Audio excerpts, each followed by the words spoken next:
Alrighty, gang. Here's to nights that turn into mornings and friends that turn into family. Cheers! Happy birthday to you.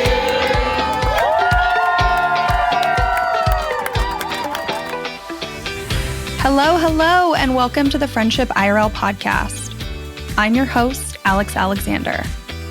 My friends, they would tell you I like to ask the hard questions. You know who I am in the group. I'm the person that's saying, okay, I'm going to ask this question, but don't feel like you have to answer it. And now I can be that friend for you too.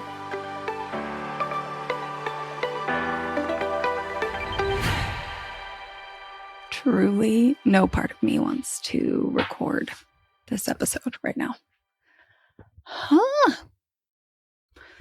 I spent the past couple hours trying to,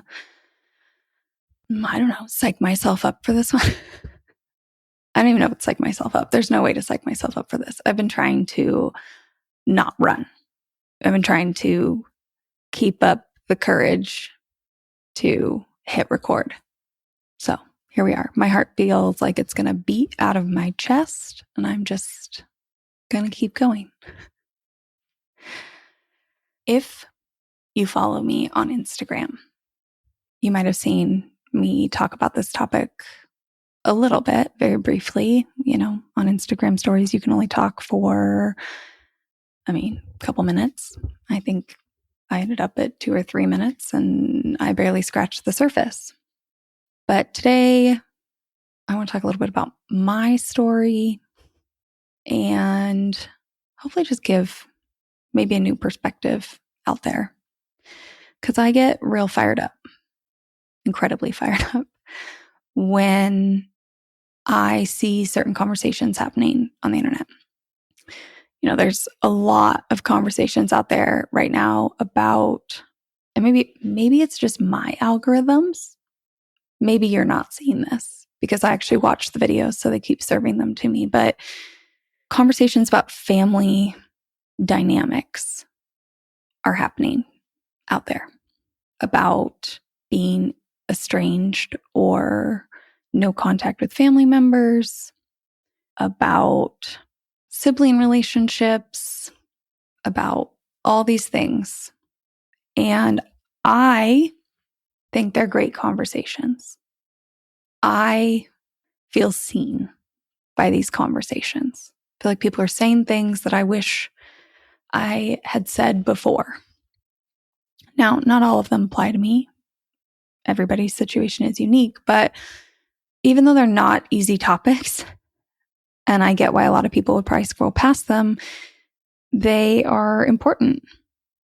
And I'm going to tell you a little bit about that today. But I've seen a lot of things out there being like, being estranged from your family is just trendy right now. Or everywhere you look, people are trying to disintegrate the concept of family. It's cool not to care about your family anymore. And those, rightfully so, after you hear this episode, get me real fired up. Because anybody who has taken the steps to do those things, they aren't doing it for attention. They aren't doing it because it's trendy. It is truly the hardest thing. It's one of the hardest things. And I've done some pretty hard things to go that deep into your family relationships and ask questions and make choices. And maybe for the first time in your life, decide that you want to protect yourself. Somebody needs to protect you and make you feel safe. And for once, you're going to do it for yourself. The thing is that I get why people are frustrated. If the system is working for you, you want it to stay the same. There is this promise of family, that family is everything and family will always be there for you. That family always has your back, or I could list hundreds of these little messages. If your experiences align, those messages are comforting, but there are so many of us, myself included, out there that these don't align. I'll talk a little bit more about that later, but if the system is working for you, if your experiences align, this feels comfortable as a universal truth. And I get why it would feel uncomfortable to sit for a second and try and wrap your mind around the fact that not everyone has the same experience. Because I'm sure, I don't fully know, but I'm sure that if you have that feeling, if that feels like an ultimate truth, like you feel unstoppable in some senses, you're not alone. You always have people. And if this is your truth, if you have the evidence that family is everything and they'll always be there for you, you can't imagine other people not having it. You have the memories and the visceral proof. You could pick up your phone right now and call these people and have them show up positively in your life. And if you did have a bad experience, that would be one instance in 1,000 good ones that you have. So 1 in 1,000, of course you'd think like, I can just work through that. I can't imagine why anybody wouldn't work to do that. But the problem is that there are people out here, myself included, who have evidence where it's flipped. I mean, I'm not going to say 1 in 1,000, but I have 1,000 bad pieces of evidence to maybe 100 good ones. And all anyone wants me to look at is the 100 good ones. And they want me to ignore the 1,000 that I know exist. So if you are one of those people where this system is working for you, I want to share a little bit about my story. My gosh, my stomach just did a flip.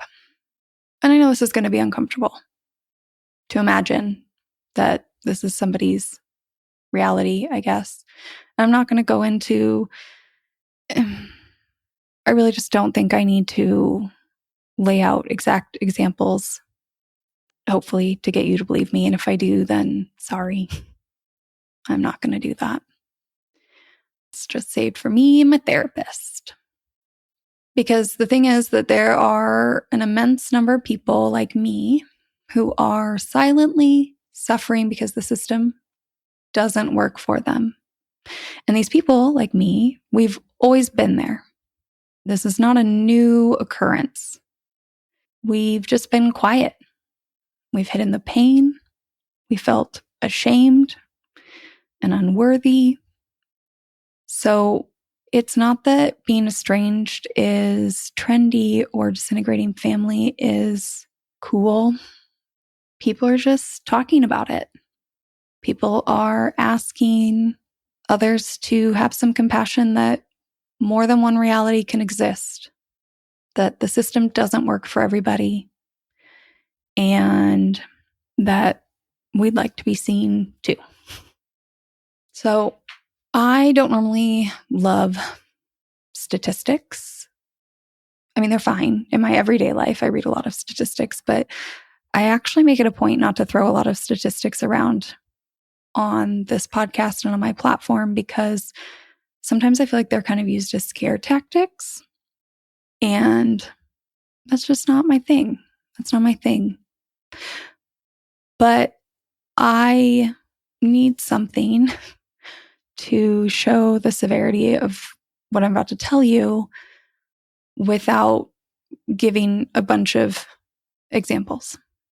So there's going to be plenty of people who listen to this and have heard of this before, but there's this thing and it's called the ACE study. You get a score. And ACE stands for Adverse Childhood Experiences. ACE, Adverse Childhood Experiences. And the study is pretty simple. People answer 10 questions that seem pretty vague. And I know I have done this many, many years ago. I quite honestly forgot what my score was. I don't normally really identify as somebody with a pretty high ACE score. And I've never really done much research on what numbers have certain percentages or what comes of it. All I know is that if you are a person who goes to a therapist or a doctor and you start to say certain things that kind of, trigger their spidey senses, certain doctors and therapists will ask if you've ever taken the ACE test.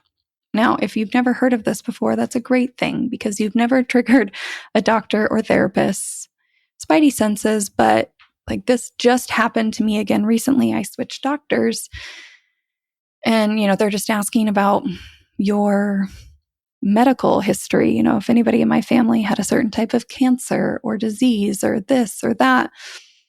And I'm answering the questions and there's some other questions. And at a certain point, they tend to look at you and say, have you ever taken the ACE test? And normally I'm like, yeah, I don't remember my number, but it's pretty high. And I kind of just move on. Like they have all the info. But after this last doctor asked me, I decided to go retake the test. So like I said, it's 10 questions that when you take it, you kind of like wonder, like they seem like really broad questions, but it does what it's supposed to do. So your score is out of 10. Most individuals, 57.8, have one ACE, just one marker of like some adverse moment in their childhood. 21% of people have 3 or more. Anything over 4 is considered high risk. And when I take the ACE test, my score is 6, which is pretty darn high. After 3 and 4, the percentages drop. And I tried to find the percentages I found the other day again, and I can't find them, but it's like under 4% of people have like 6, 7, 8, 9. Now, like I said, I've never spent much time looking at these, but I Googled what this leads to, I guess, or what they say. It's like people with an ACE score. This is from the CDC's website. Like people with an ACE score of 6 or higher are at risk of their lifespan being shortened by 20 years. Your ACE score affects your ability to work, your healthcare, mental illnesses, economic status, social health issues. The more ACEs you have, the higher risk you are for addiction and honestly repeating these same patterns you grew up with, which is why a lot of doctors and therapists, if you start saying certain things, will ask for if you've taken the test, because this is now like a lens they look through everything in your health. Mental health, gut health, physical health, all of it. And that is about all I'm going to say as far as like what truly happened to me as a kid. I don't really think that context matters. Who knows what I'll share in future episodes, but I do want to talk about what it was like, what it felt like growing up in what it turns out is a pretty messed up, traumatic situation. Because the thing is, if you are somebody that grows up in a home with abuse or neglect or any of the other things, you think that this is normal. At least I did. And I've heard this from other people, but my experience is I just thought all of this was normal. I thought that everyone else's home was like mine. When I went to friends' houses, it felt normal because at my house, when other people were around, it was like I was living in a show. We acted differently when people were there. And it's not something I ever really knew. I was a kid. It's just what happened. People were around. We acted one way. Nobody would ever do certain things that they would do when there weren't people around. So when I would go to somebody else's house, I just assumed the same thing happened. I was there, so they acted, happy and fun and safe. And then I just figured when I left, they probably had similar experiences.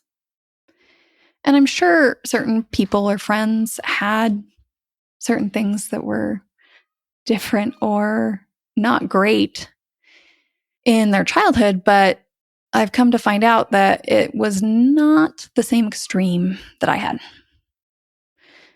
The older I got, I've talked about this before, I did start to realize that I felt differently with other people. Like when I wasn't at home, when I was with friends or friends' parents or, teammates, school, I felt differently. And those relationships felt really good.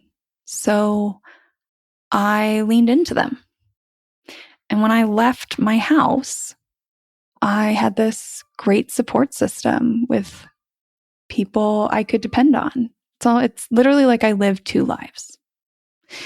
And then when I would leave school or practice and I would drive closer and closer to home, every turn closer, the pressure of what I was about to face at home would grow.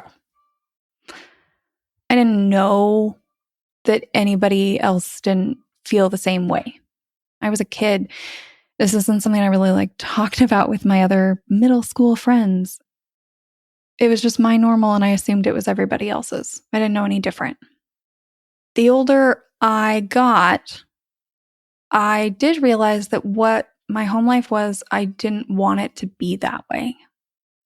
And since I was already a parentified child, if you haven't heard of that term, I was already responsible for a lot of things. I just assumed that I could lean in and fix what I didn't like. So I put all the weight of fixing that on my shoulders. Honestly, from the time I probably entered high school until my mid to late 20s, I really was just convinced that if I did something, I could get things to change. But there's this interesting thing that we don't really talk about enough.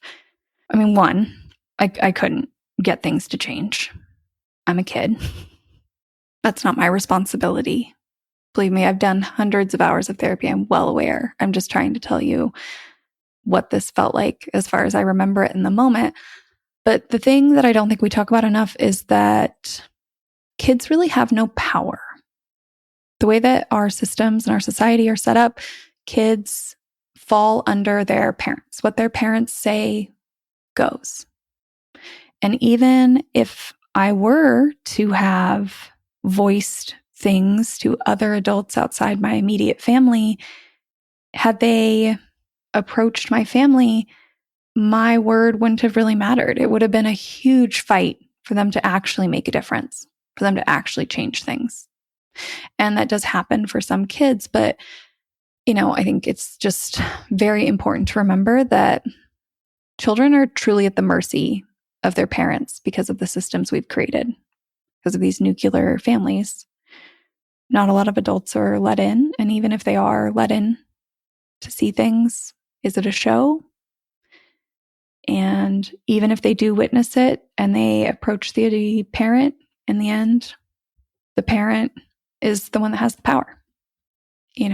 I had no power. I could cry and scream and fight and beg and even sometimes hear promises that were exactly what I wanted to hear, and then wake up the next morning and nothing would change. And there's nothing I could do about it, and I couldn't leave.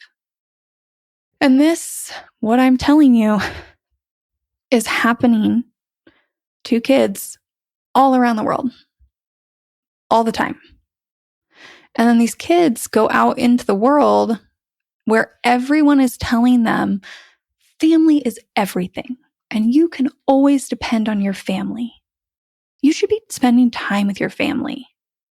It's nice that you've made friends, but someday you'll move back to your parents.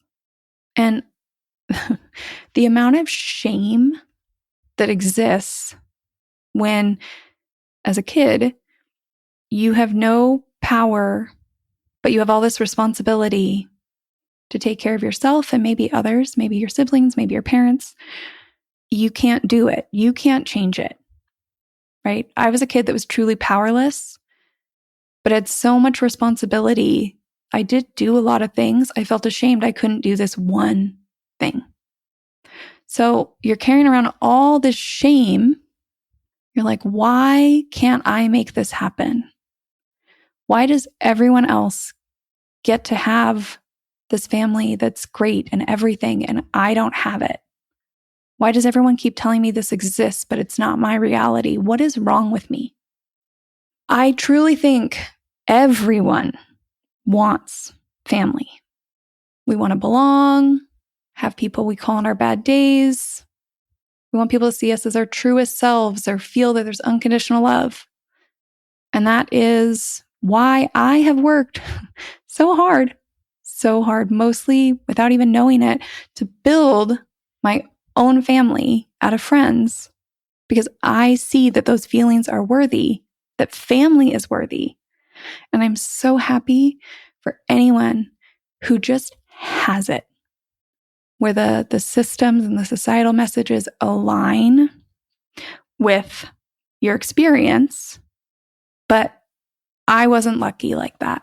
And there are lots of kids out there who aren't, who hear these messages, feel ashamed of themselves, have to fight a never-ending battle against all those bad things I said with the ACEs, right? Against the mental health problems, the physical health problems, the addiction. I mean, anything. You have to fight against any of it for yourself. I've used this example for myself before. It's like when I compare myself, God, I can't believe I'm putting this on the internet. When I compare myself to other people, when I feel behind sometimes, I have to remind myself that I started in a hole where somebody threw dirt on top of me. And my friends that had great families, I love these families. They've supported me. I'm not going to cry. They started on level ground. So if they are ahead of me in life in some way, shape, or form, no wonder, because I had to dig myself out of the hole first. And that's what I'm talking about here, is this never-ending battle to take care of yourself is a lot. It's so much. And then you have to walk out the door into the world and you are met with so much pushback and shame from everyone else of, why don't you talk to your family? It's so trendy to be estranged. And the fight back against that shame is exhausting. It's so exhausting. And most people who've experienced this will just stop talking about it. Like, it's not worth fighting the system when you're already trying to dig yourself out of the hole. So everyone's silent. Nobody brings it up.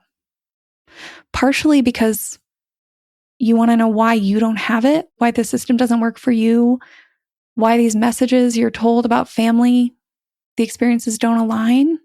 Like, that's already soul crushing enough to silently sit there and hear it. But then to fight back and have people tell you that you're wrong is just like a whole nother layer. And that's why I get so passionate about this, because it's just not fair. Because really all we're asking is to be considered that multiple truths can exist. That's really it.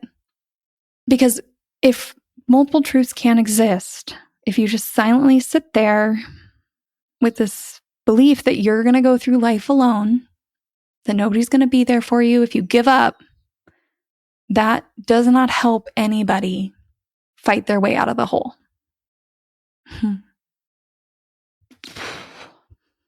Sorry, I got to regroup for a second.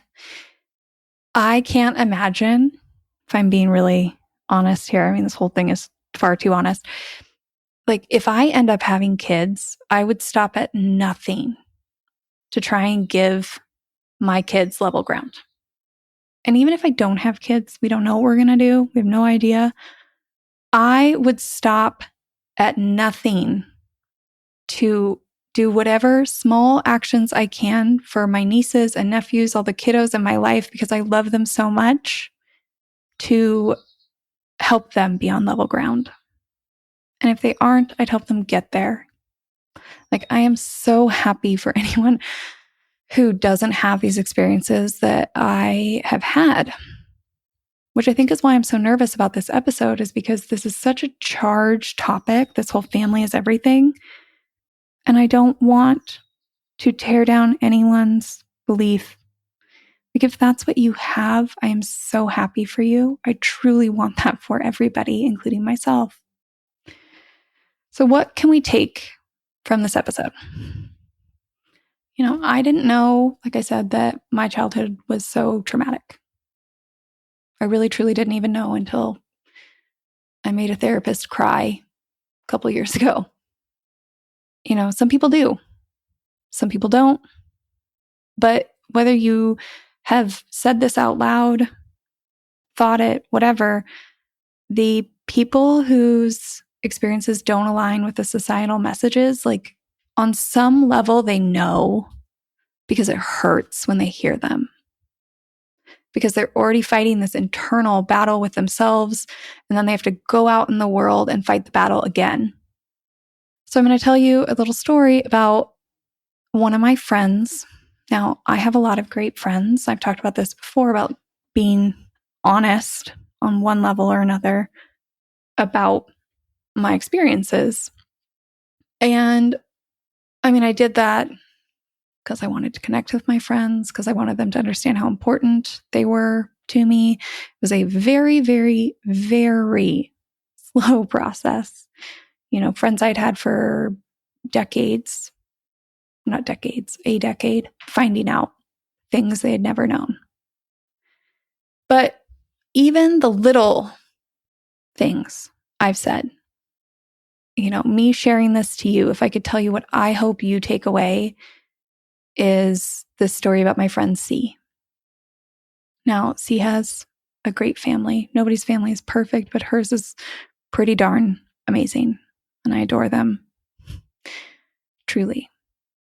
And she has listened, probably in great disbelief, for a lot of years, as I just gave her tiny nuggets of my experience.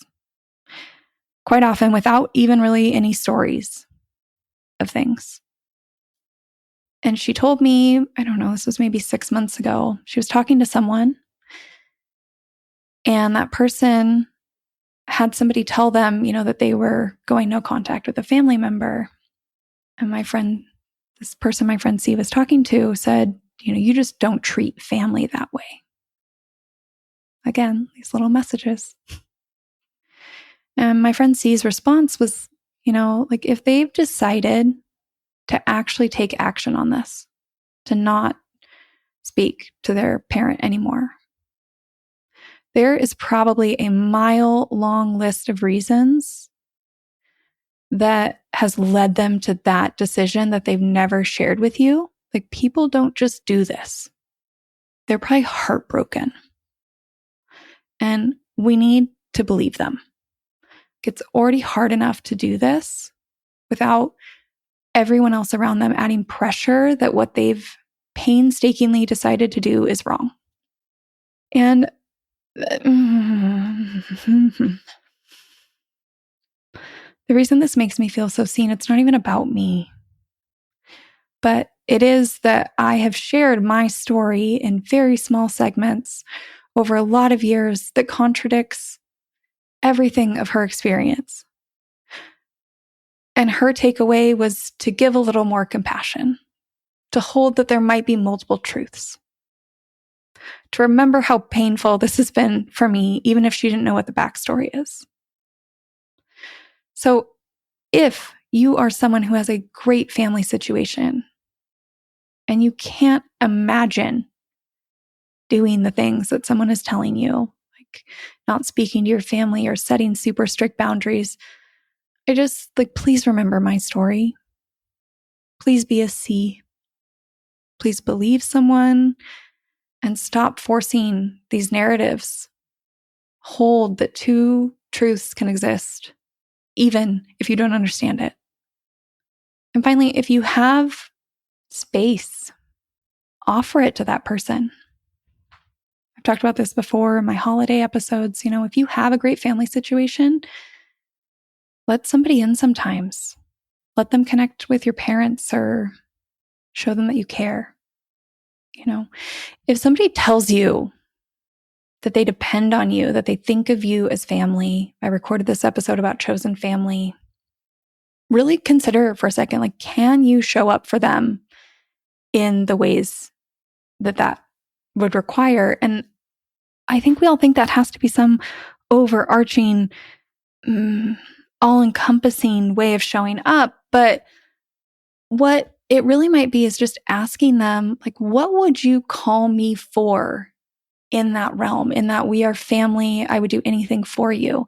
Because it's probably not everything. It might be that you're the person who would drop everything and answer the phone in the middle of the night, or you'd, use up the last of your budget for the month to buy an expensive plane ticket to be there, or, you take on the responsibility of being a medical contact or something. They might have really specific items.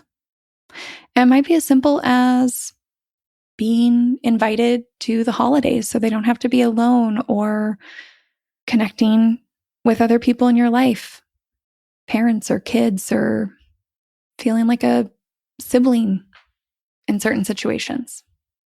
If we were going to take it a step further and we're talking about the systems, I'm saying people like me, the system's not working for me, but I truly don't know if the system is working for most people. There are childless people out there who wish they had kids and for one reason or another don't. And yet they are surrounded in their community, in the place that they live, by kids who maybe are like me and could have used a stable adult, even if it was somebody to come eat a popsicle in your backyard sometimes. Or there are parents and kids, parents who are completely overwhelmed and would love a helping hand. Maybe you could be that. There are older generations wishing that they had children or grandchildren closer, but have children or, children-aged people and grandchildren-aged people in the neighborhood around them. Perhaps it's somebody who's lost a grandparent and you really wish that you had that, and yet you're surrounded by neighbors in their 80s who are incredibly alone. There's so many people who are longing for connection and belonging, love, support, but they lack the courage to take a risk. That's what it is. That's all I've done. I've decided that any risk wasn't as bad as feeling alone as I was. It's really not that special. And that's exactly why I built this platform. There are a lot of people stuck in structures that aren't playing out the way that they want, whether that's as dire as my situation or as simple as an elderly person with extreme loneliness surrounded by people they could be connected to. It's all just a risk. And you don't have to be me. You don't have to be at rock bottom or desperate, or you might be in your own way. But we're just trying to force all of this into a box. This, family is everything box. When I really do think that on some scale, whether it's as intense as mine or as simple as being a new parent who wishes you had an extra set of hands one night a week, that being a little more open-minded, that multiple truths are happening, and taking some of those small risks could serve a lot of us. With that, I can't believe I actually recorded this episode. And I'm just going to stand here and be really proud of myself because this matters. It matters. Because we really do just want to belong and feel supported. Lots of us out there in one way, shape, or form. We want to build a support system that feels good. It doesn't need to look good. It doesn't need to look how we're told it needs to look. It just needs to feel good. And if you need permission to do that, I hope you give it to yourself. I hope you hear my words that it's possible. And you know what? My greatest hope with everything I'm doing is that however many decades from now, people are holding these two truths and building what they need.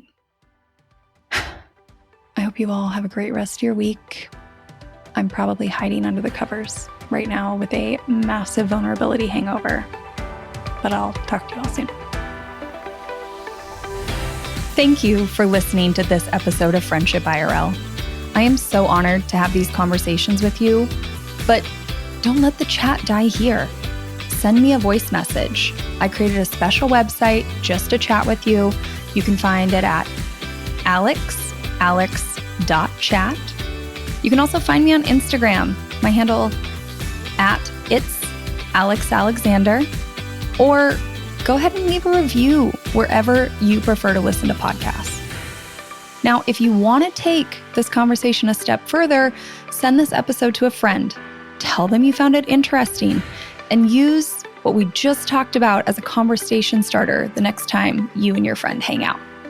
No need for a teary goodbye. I'll be back with a new episode next week.